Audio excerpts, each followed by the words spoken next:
ነገሮች አሉ። አንዳንድ ጊዜ ገጥሞሽ ያውቃል? እንደው የሶሻል ሚዲያው መቼም እንደ ገበያ ነው። እንደ ገበያ ማለት አንቺ ገጠር ምናምን ሄደሽ ስለማታውቂ እኔ ልንገርሽ፣ እኔ አንዳንድ ገጠር ቦታዎችን ለማየት አጋጣሚ ኖሮኝ ያውቃል። እና ገበያ ቦታ ላይ ለምሳሌ እንቁላል ሲሸጡ አንዳንዱ ገበሬ ዶሮ ይጣልለትን 10 እንቁላል፣ አንዳንዱ 6 እንቁላል፣ አንዳንዱ 2 እንቁላል ብቻ ይዞ ሊወጣ ይችላል። ምን ማለት ነው? ገበያ ቦታ ላይ ሰዎች ያለቻቸው ነው ለመሸጥ የሚወጡት። ሶሻል ሚዲያም ልክ እንደዛ ነው። አንዳንዴ በቃ የሆነ አይደለ 2 እንቁላል ያለቻቸው ሰዎች ለመሸጥ ይወጣሉ። 30 እንቁላልም ያለው ሰው እንቁላሉን ለመሸጥ ይወጣል። ሁሉም ያለቻቸው ነው ይዞ የሚወጡት በሀሳብ ደረጃ። እና አንዳንድ ጊዜ ሶሻል ሚዲያ ላይ መቀመጥ ሱስ የሚሆንባቸው እና የሚቃወሙትን ነገር የማያውቁ ሰዎች ይመጡና እንዴት በህብረት ቅዱስ ቁርባን ትቀበላላችሁ? እንዴት በህብረት ቅዱስ ቁርባን ያልተቀበልን ማን ይቀበል? ሰው በህብረት ኮንሰርት እየሄደ አይደል? ሰው በህብረት አንድ ላይ ቦታ ሲይዞ አይደል እንዴ? እኮ ነው። እኔ በጣም ነው የሚገርመኝ አንዳንድ ጊዜ ሰው በህብረት ኮንሰርት እየገባ አይደል እንዴ? ሰው በህብረት ቡክ እያደረገ ከሀገር ወጥቶ የተለያየ ቦታ እየተዝናና አይደል እንዴ? ሰው ለስጋው በህብረት ሲሮሮጥ ማንቃወም፣ ሰው በህብረት ቅዱስ ቁርባን ሊቀበል ነው ሲባል ችግሩ በህብረት ቅዱስ ቁርባን መቀበሉ ሳይሆን ፈለገ ሊያስደርግ ስለሆነ ለምን ብሎ ሰው ሳያውቀው እኔን እቃወማለሁ ብሎ ከክርስቶስ ቃል ጋር ይጣላልና እባካችሁ አንዳንድ የምትቃወሙ ሰዎች ከቻላችሁ እናንተም ይህን ቻሌንጅ ተቀላቅላችሁ የግድ ፈለገ ብቻ አይደለም እንዲህ ማድረግ ያለበት። ሌሎቻችሁም እንደው አጋጣሚውን ተጠቅማችሁ የምትቃወሙት ወንድሞቻችን በቻላችሁ ታውቅ እናንተም የዚህ በረከት ተሳታፊ ሆናችሁ አብራችሁ ያሉ እህት ወንድሞቻችሁን በአጠቃላይ ለቅዱስ ቁርባን እንዲበቁ አድርጉ። ይሄ የሁሉም ክርስቲያን ግዴታ ነው። በህብረት ቅዱስ ቁርባን ስንቀበል ፊልሙን አስባችሁታል? ሰው በህብረት ኃጢአት ይሰራሉ። ሰው በህብረት እውነቴን ነው ብላችሁ ሰው በህብረት ናይት ክለብ ቦታዎች ይሄዳል። ክለብ ለክለብ ይዞራል። ሌሊቱን ሙሉ በህብረት ከአንድ ቦታ አንድ ቦታ እየዞሩ መጠጥ የሚጠጡ ሰዎች እንዳሉ ታውቃላችሁ። ሌሊቱን ሙሉ ሰው ጓደኝነቱን ለዚህ እየዋለው፣ ሰው ትውውቁን ለዚህ እየዋለው ነው። እኛ ትውውቃችንን ጓደኝነታችን ክርስቶስን ካልበጅን ዋጋለሁ። የኔ ተወዳጆች እናንተ እኔንም አውቃችሁኛል፣ እኔ እናንተን አውቃችኋለሁ። የኔና የእናንተ ወዳጅነት ለምሳሌ እኔና ረዱ ዛሬ ታውቀናል። የኔና ያንቺ ወዳጅነት ክርስቶስን ካልበጅ ምን ይጠቅመናል? ረዱ ክርስቶስን ሊበጅ ይገባል። እና የካቲት 15 የፊታችን ቅዱስ ቁርባን እንቀበላለን። የተመረጠ ትውልድ የሚል የቲክቶክ አካውንት አለ። ምናልባት ፎሎ ያላረጋችሁት እህቶች ወንድሞች ፎሎ አድርጉት። እና መመዝገብ የምትፈልጉ ከኛ ጋር ቅዱስ ቁርባን መቀበል የምትፈልጉት ወንድሞቻችን በአጠቃላይ በውስጥ መስመር መመዝገብ እንፈልጋለን ብቻ እያላችሁ መልእክታችሁን አስቀምጡልን። ሌላ አይነት ነገር የሚጽፉ ሰዎችን መልእክቱ ስለማንየው ማለት ነው። መመዝገብ የምትፈልጉ መመዝገብ እንፈልጋለን ብቻ እያላችሁ አስቀምጡልን። ምንም አይነት ክፍያ የለውም። ቅዱስ ቁርባን ለመቀበል በነፃ የተቆረሰልንን ስጋ በነፃ የፈሰስልንን ደም ለመቀበል ማንም ሰው የሚከፍለው ምንም አይነት ሳንቲም የለም። ሁላችሁም ከእናንተ የሚጠበቀው ራሳችሁን ለካህን አሳይታችሁ በነሲው ተመላልሳችሁ ራሳችሁን ለዛ ቀን ማዘጋጀት ብቻ ነው። ስለዚህ ሁላችሁም ሬዲ ሆኑ። የተመረጠ ትውልድ ኦርቶዶክስ ይወጣ የተመረጠ ትውልድ የሚል የቲክቶክ አካውንት አለን እና ሰርች ባላችሁ ላይ ሰርች ታደርጉት ይመጣላችኋል። አካውንቱ በውስጡ ምንም የተፖሰተ ቪዲዮ የለም። አካውንቱን ፎሎ ያላደረጋችሁ ቶች ወንድሞች አካውንቱን ፎሎ አድርጉት። የተመረጠ ትውልድ የሚለው አካውንት ላይ ገብታችሁ መመዝገብ የምትፈልጉ መመዝገብ እንፈልጋለን እያላችሁ መልእክታችሁን አስቀምጡልን። እሺ ተወዳጆች፣ ቁጥም ግን በጣም ሪከርድ ተደርጎ ስላለ ሰርች አድርጋችሁ ይመጣላችኋል። የአንዲት ቅድስት እናትን ታሪክ ልንገራችሁ። ቅድስት እንባ መሪና ትባላለች እና ይህች ቅድስት እናት ክርስቲያን ከሆኑ ቤተሰቦቿ ተወልዷ ነው የኖረችው እና በመሀል እናቷ ታርፋለች። እናቷ ካረፈች በኋላ አባቷ በእናቷ ላይ ደርቦ ሌላ ሴት ማግባትን አልፈልግም። እንዲህ አይነት ፍቅርን እግዚአብሔር አምላክ ለሁላችሁ ይስጣችሁ። በእናቷ ላይ ሌላ ሴት እንደርቦ ማግባት አልፈልግም። በቃ ከዛ በኋላ ለራሱ ያሳመነው ትልቁ ነገር ምንድን ነበረ? ወደ ወንዶች ገዳም ሄዶ መመንኮስ ነበር ያሰበው። ይህንን ሲያደርግ ግን የግድ ሴት ልጁን ትቶ መሄድ አለበት። ለምን? መሄድበት ገዳም የወንዶች ብቻ ገዳም ነው። ረዱ የወንዶች ብቻ ገዳም እና ትቷት ሊሄድ ሲል እጅግ በጣም እሷም ስታለቅስ ስለነበረ አንድ ብልሃት አንድ ዘዴን ፈጠረ። ያ ደግሞ ምንድነው? እሷን ልክ እንደ የወንድ ልብስ አልብሶ ወደ ወንዶች ገዳም ይዟት ሄደ። እሷም በልጅነት እድሜዋ እንድትመነኩስ ማለት ነው። እኔ ወንዶች ገዳም ነው። ቅድስት እንባ መሪና እዛ ውስጥ ያሉ መነኮሳት በአጠቃላይ ወንድ እንደሆነች ነው የሚያውቁት እና ከአባቷ ጋር መጣች፣ መነኮሰች። አባቷ ረዥም ጊዜ በቅድስና ሕይወት ክርስቶስን አገልግሎ ከዚህ ድካም አረፈ እና እሷ ወጣት ሆነች። እንግዲህ ገዳም ውስጥ ያሉ ሰዎች በአጠቃላይ እሷ ወንድ መነኩሴ እንደሆነች ነው የሚያውቁት። ሁሉም ሰው አባታችን እንዴት አሉ እያለ ነው እርሷን የሚያናግራት እና ሁለንተኗ እጅግ በጣም ውብ ነበረ። መልከ መልካም የሆነች ሴት ነች። ለገዳም አገልግሎት የሚያስፈልጉ አንዳንድ ንዋያትን ለመግዛት ስትወጣ አንዲት ሴት ትመለከታታለች። ዓለማ የሆነች ሴት ነች እና ወጣት ወንድ መሰላት። እንግዲህ ሰው ቅድም እንዳልኳችሁ ይሳሳታል፣ በጣም በብዙ አይነት ነገር ይወድቃል እና ወንድ ወጣት መነኩሴ መሰላትና ካንተ ጋር እንደው በስጋ መውደቅ እፈልጋለሁ ብላ ሐሳቧን ታጋራለች።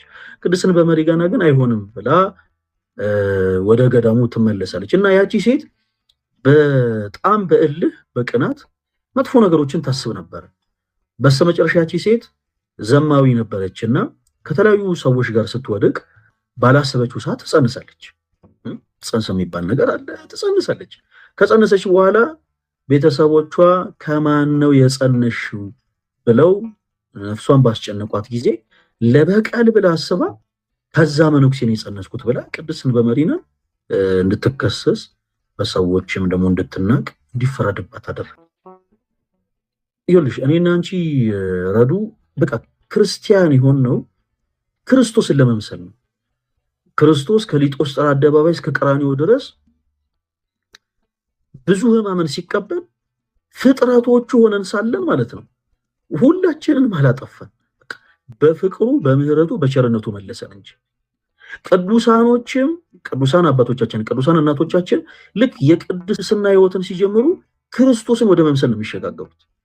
ክርስቶስን ወደ መምሰል እና ቅድስት በመሪና ሴት ሆና ሳለ የእሷ ቤተሰቦች ሌሎች መነኮሳት በአጠቃላይ አንተ ምን አይነት ዘመኝ መነኩሴ ነህ?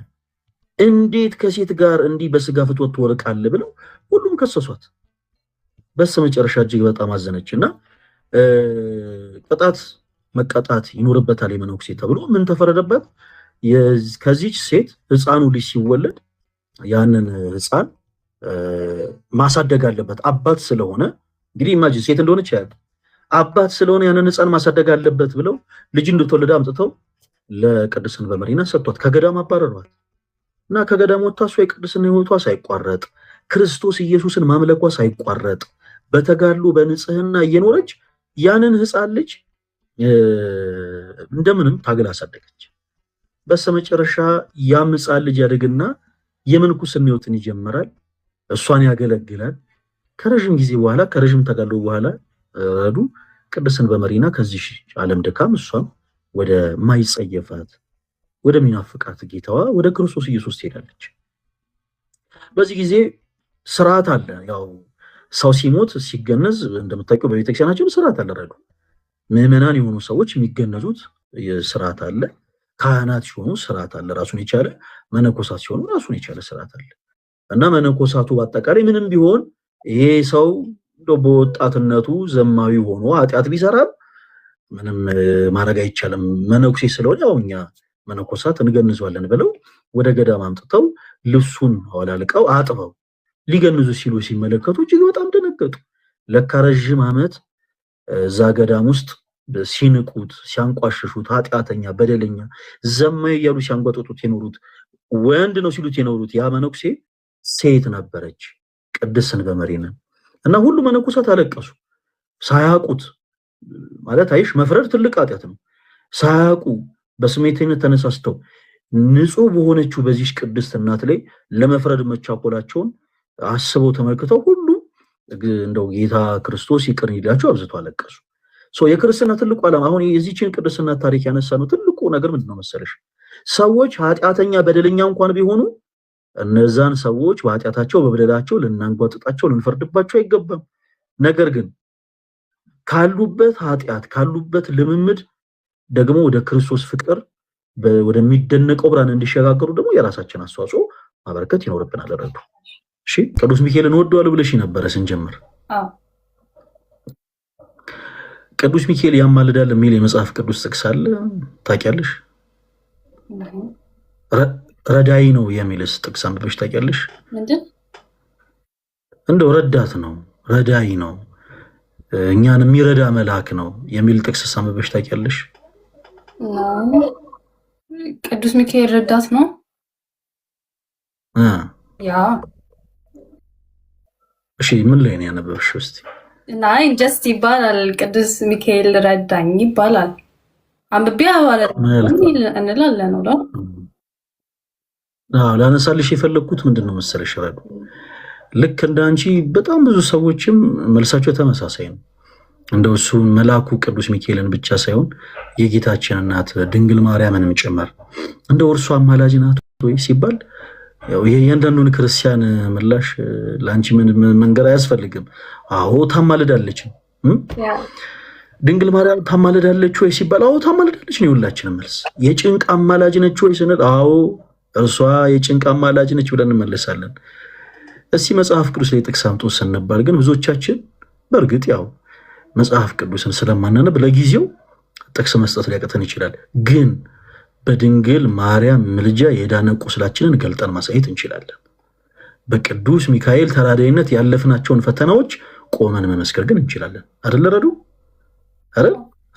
እና ልክ እንዲህ ደግሞ እግዚአብሔር በዚህ ልክ በህይወታችን በጣም መልካም ነገሮችን እያደረገልን እኛ ከመንፈሳዊ ነገር ልንርቅ አይገባም።